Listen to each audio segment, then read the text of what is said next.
Today, you will learn how to clear formatting in a Word document for both text and images in the easiest possible way. Welcome to Easy Guide YouTube channel. Let's start with something very important. Before using any special option, remember that Word has a powerful undo feature. If you just applied formatting and want to remove it quickly, simply press Ctrl Z on Windows or Command Z on Mac.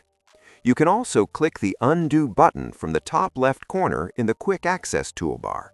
This is the fastest way to reverse recent formatting changes. Now, if Undo is not enough and your document has too much formatting, here's how to properly clear text formatting. Open your document and select the text by dragging your mouse over it. Then, go to the Home tab. In the Font section, click on the Clear All Formatting button.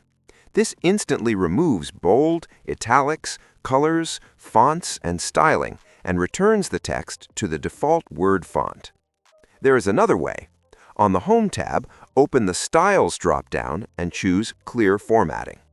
On Windows, you can also use the shortcut Ctrl Spacebar after selecting the text. This is a very useful trick for beginners. Now let's talk about images. Sometimes you rotate a picture, crop it, apply effects, or change colors, and later you want the original image back. Select the image and go to the Picture Format tab. Click the small arrow next to Reset Picture. You will see two options. Reset Picture removes effects, colors, and artistic styles, but keeps the new size or crop. Reset Picture and Size removes everything and brings the image back to its original size and format. This is extremely helpful when working with photos in assignments, reports, or projects. So now you know how to clear formatting from both text and images in Word, quickly and easily. If this video helped you, make sure to like, subscribe, and share it with others.